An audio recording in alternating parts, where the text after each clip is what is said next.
Bem-vindo ao canal Total Audiolivros. O mal-estar na civilização de Sigmund Freud. Parte 4.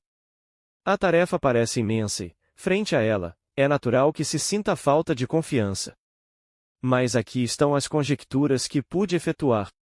Depois que o homem primevo descobriu que estava literalmente em suas mãos melhorar a sua sorte na terra através do trabalho, não lhe pode ter sido indiferente que outro homem trabalhasse com ele ou contra ele. Esse outro homem adquiriu para ele o valor de um companheiro de trabalho, com quem era útil conviver. Em época ainda anterior, em sua pré-história simiesca, o homem adotará o hábito de formar famílias, e provavelmente os membros de sua família foram os seus primeiros auxiliares. Pode-se supor que a formação de famílias deveu-se ao fato de ter ocorrido um momento em que a necessidade de satisfação genital não apareceu mais como um hóspede que surge repentinamente do qual, após a partida, não mais se ouve falar por longo tempo, mas que, pelo contrário, se alojou como um inquilino permanente. Quando isso aconteceu, o macho adquiriu um motivo para conservar a fêmea junto de si, ou, em termos mais gerais, seus objetos sexuais, a seu lado, ao passo que a fêmea, não querendo separar-se de seus rebentos indefesos, viu-se obrigada, no interesse deles, a permanecer com o macho mais forte.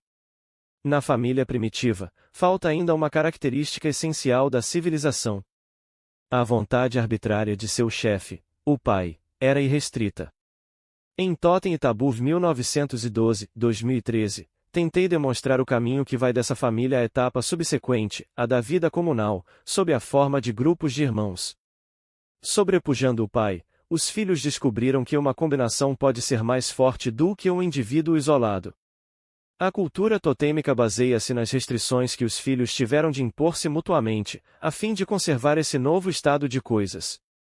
Os preceitos do tabu constituíram o primeiro em direito ou em lei. A vida comunitária dos seres humanos teve, portanto, um fundamento duplo, a compulsão para o trabalho, criada pela necessidade externa, e o poder do amor, que fez o homem relutar em privar-se de seu objeto sexual, a mulher, e a mulher, em privar-se daquela parte de si própria que dela fora separada, seu filho. Eros e Ananke, amor e necessidade, se tornaram os pais também da civilização humana. O primeiro resultado da civilização foi que mesmo um número bastante grande de pessoas podia agora viver reunido numa comunidade. E, como esses dois grandes poderes cooperaram para isso, poder-se-ia esperar que o desenvolvimento ulterior da civilização progredisse sem percalços no sentido de um controle ainda melhor sobre o mundo externo e no de uma ampliação do número de pessoas incluídas na comunidade. É difícil compreender como essa civilização pode agir sobre os seus participantes de outro modo senão o de torná-los felizes. Antes de continuarmos a indagar sobre de que direção uma interferência poderia surgir, o reconhecimento do amor como um dos fundamentos da civilização pode servir de pretexto para uma digressão que nos capacitará a preencher uma lacuna por nós deixada num exame anterior. Mencionáramos então que a descoberta feita pelo homem de que o amor sexual, genital, lhe proporcionava as mais intensas experiências de satisfação, fornecendo-lhe, na realidade, o protótipo de toda a felicidade, deve ter-lhe sugerido que continuasse a buscar a satisfação da felicidade em sua vida seguindo o caminho das relações sexuais e que tornasse o erotismo genital o ponto central dessa mesma vida. Prosseguimos dizendo que, fazendo assim, ele se tornou dependente, de uma forma muito perigosa, de uma parte do mundo externo, isto é, de seu objeto amoroso escolhido, expondo-se a um sofrimento extremo, caso fosse rejeitado por esse objeto ou o perdesse através da infidelidade ou da morte. Por essa razão, os sábios de todas as épocas nos advertiram enfaticamente contra tal modo de vida. Apesar disso, ele não perdeu seu atrativo para grande número de pessoas. Apesar de tudo, uma pequena minoria de pessoas acha-se capacitada, por sua constituição, a encontrar felicidade no caminho do amor. Fazem-se necessárias, porém, alterações mentais de grande alcance na função do amor antes que isso possa acontecer. Essas pessoas se tornam independentes da aquiescência de seu objeto, deslocando o que mais valorizam do ser amado para o amar, protegem-se contra a perda do objeto, voltando seu amor, não para objetos isolados, mas para todos os homens, e, do mesmo modo, evitam as incertezas e as decepções do amor genital, desviando-se de seus objetivos sexuais e transformando o instinto num impulso com uma finalidade inibida. Ocasionam assim, nelas mesmas, um estado de sentimento imparcialmente suspenso, constante e afetuoso, que tem pouca semelhança externa com as tempestuosas agitações do amor genital, do qual, não obstante, se deriva. Talvez São Francisco de Assis tenha sido quem mais longe foi na utilização do amor para beneficiar um sentimento interno de felicidade. Além disso, aquilo que identificamos como sendo uma das técnicas para realizar o princípio do prazer foi a miúde vinculado à religião. Essa vinculação pode residir nas remotas regiões em que a distinção entre o ego e os objetos, ou entre os próprios objetos, é desprezada. De acordo com determinado ponto de vista ético, cuja motivação mais profunda se nos tornará clara dentro em pouco, essa disposição para o amor universal pela humanidade e pelo mundo representa o ponto mais alto que o homem pode alcançar. Mesmo nessa etapa preliminar da discussão, gostaria de apresentar minhas duas principais objeções a essa opinião. Um amor que não discrimina me parece privado de uma parte de seu próprio valor, por fazer uma injustiça a seu objeto, e, em segundo lugar, nem todos os homens são dignos de amor. O amor que fundou a família continua a operar na civilização, tanto em sua forma original, em que não renuncia à satisfação sexual direta, quanto em sua forma modificada, como afeição inibida em sua finalidade. Em cada uma delas, continua a realizar sua função de reunir consideráveis quantidades de pessoas, de um modo mais intensivo do que o que pode ser efetuado através do interesse pelo trabalho em comum. A maneira descuidada com que a linguagem utiliza a palavra amor conta com uma justificação genética.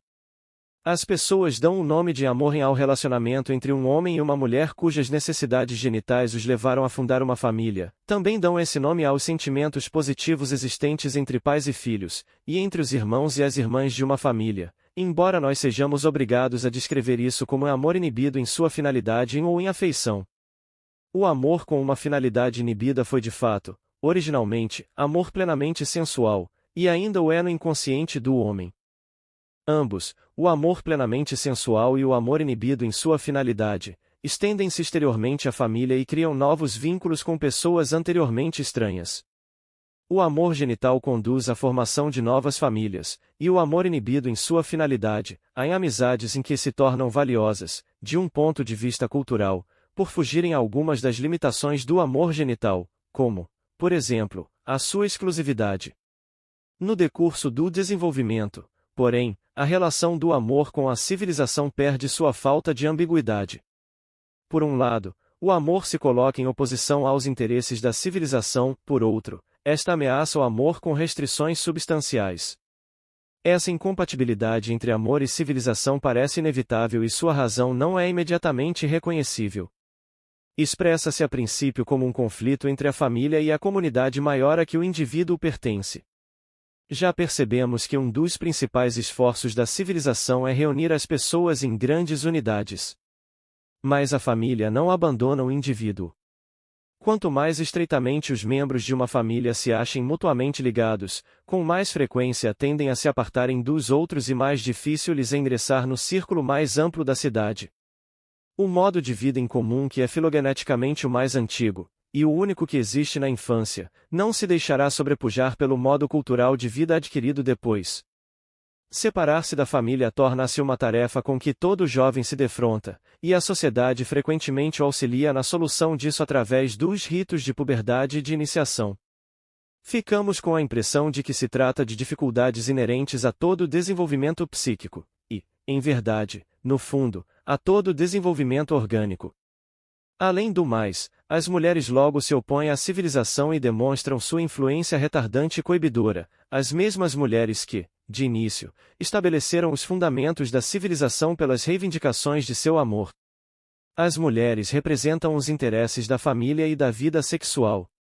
O trabalho de civilização tornou-se cada vez mais um assunto masculino, confrontando os homens com tarefas cada vez mais difíceis e compelindo-os a executarem sublimações instintivas de que as mulheres são pouco capazes.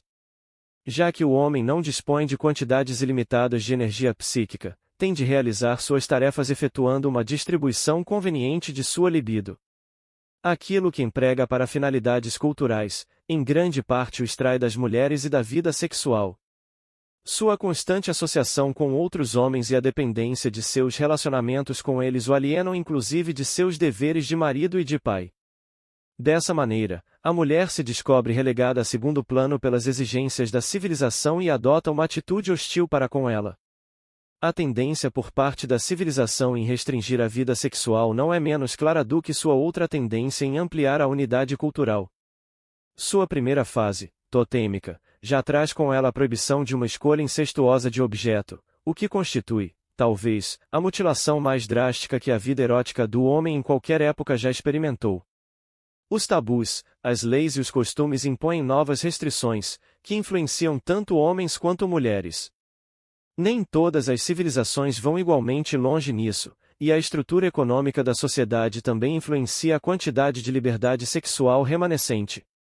Aqui, como já sabemos, a civilização está obedecendo às leis da necessidade econômica, visto que uma grande quantidade da energia psíquica que ela utiliza para seus próprios fins tem de ser retirada da sexualidade.